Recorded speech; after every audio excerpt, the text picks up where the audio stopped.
আসসালামু আলাইকুম। আমি ঈসা তারেক। আজকে যে বিষয়টি নিয়ে কথা বলবো সেটা হচ্ছে মেসেঞ্জারের বিভিন্ন আইকন, বিভিন্ন button, love button, like button, react button, angry button, আরও নানা রকমের বাটন রয়েছে যেগুলো দিয়ে মেসেঞ্জারে আমরা মুসলমানরা বিভিন্ন ধর্মের লোকেরা পুরো বিশ্বে এখন যারা ফেসবুক চালায় তারা মেসেঞ্জারে নিজেদের হৃদয়ের আবেগ অনুভূতি প্রকাশ করে থাকে।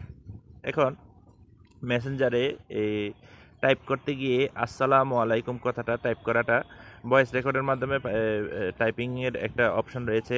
এছাড়া আমরা হাতে টাইপ করে থাকি, অনেকে শুরুতে আসসালামু আলাইকুম দিয়ে থাকি। রাসূল সাল্লাল্লাহু আলাইহি ওয়াসাল্লাম যে কোনো মেসেজ পাঠানোর ক্ষেত্রে বা যে কোনো পত্র দরখাস্তের ক্ষেত্রে বা যে কোনো সংবাদ পাঠানোর ক্ষেত্রে আসসালামু আলাইকুম শব্দটা শুরুতে লিখতেন, অথবা কারোর সাথে সাক্ষাতে কথা বলতে এই কথাটা ব্যবহার করতেন, আপনার উপর শান্তি বর্ষিত হোক। এখন মুসলিম হিসেবে এটা আমাদের জন্য সুন্নত এবং অপরিহার্য একটি জিনিস, এবং এমনও হয়েছে রাসূল ইসলাম কোনো ব্যক্তিকে নিজের রুমে প্রবেশ করতে দেননি, নিজের বাড়িতে প্রবেশ করতে দেননি, শুধুমাত্র সালাম না দেওয়ার কারণে। এখন আমরা যত্রতত্র আমাদের দিনী ভাইদের সাথে এবং আমাদের পরিবারের লোকদের সাথে আসসালামু আলাইকুম সারা মেসেজ আদান প্রদান করে থাকি, একটা মেসেজ দিয়ে রাখি, সেটা দিয়ে পরে রিপ্লাই দিই। কিন্তু যদিও সুন্নতে রয়েছে যে রাসূল ইসলাম একটি গাছের আড়াল হলে দুই বন্ধু চলার পথে একটি গাছের আড়াল হলে বা একটি দেওয়ালের আড়াল হলেও পুনরায় সালাম দিয়ে শুরু করতেন, নিজেদের কথাবার্তা শুরু করতেন। তো এই সুন্নতটি আস্তে আস্তে বিলুপ্ত হয়ে যাচ্ছে মেসেঞ্জারের ব্যাপক ব্যবহারের মাধ্যমে বা ইমেলের মাধ্যমে। সেখানে কোনো সালাম কালামের অপশন থাকে না।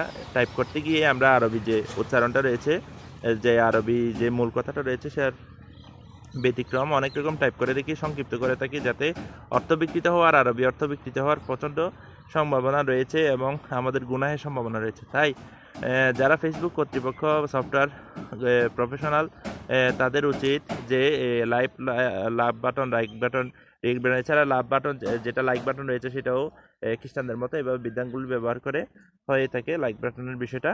কিন্তু সেই ক্ষেত্রে আমরা যদি আমাদের মুসলিম যারা সফটওয়্যার ইঞ্জিনিয়ার ভাইরা আছে তারা যদি একটু পরিশ্রম করে তাহলে এখানে হয়তো আরও কিছু বাটন যোগ করতে পারে, যেমন আসসালামু আলাইকুম সুস্থভাবে আরবিতে, বাংলাতে এবং ইংরেজিতে উচ্চারণ সহ আসসালামু আলাইকুম কথাটা একটি বাটন করতে পারে।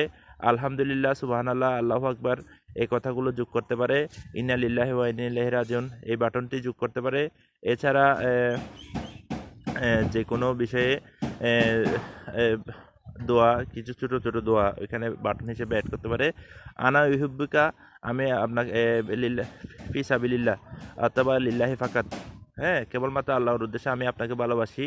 লাভ বাটন, লিয়েক বাটন এগুলোর পরিবর্তে এই কথাযুক্ত একটি বাটন লিখতে পারে, যেটা চাপ দিলেই সেখানে আনা ইউহিব্বুকা লিল্লাহি ফাকাত কথাটা উঠে যাবে, টাইপ হয়ে যাবে, অথবা একটা আইকনের মাধ্যমে সেটা শো হবে, যেটা শুদ্ধ হবে এবং আরবি, বাংলা অথবা ইংরেজিতে দেওয়া যাবে।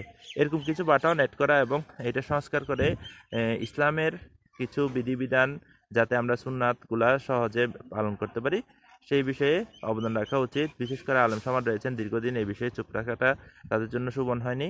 ইমু ব্যবহার করে যারা পাশে বিভিন্ন নগ্ন নারীদের ছবি দেখা যায়। তো মেসেঞ্জার ব্যবহার করা, হোয়াটসঅ্যাপ ব্যবহার করলে হোয়াটসঅ্যাপ এবং মেসেঞ্জারে এই বাটনগুলো অ্যাড করে আমাদের দিনী ভাইরা আমাদের মুসলিম সমাজকে রাসূলের সুন্নতের প্রতি প্রত্যাগমনের সুযোগ দেবেন ইনশাআল্লাহ। সুবহানাকা আল্লাহুম্মা বিহামদিকা আশহাদু আল্লা ইলাহা ইল্লা আনতা আস্তাগফিরুল্লাহ ওয়া আতুবু ইলাইহি।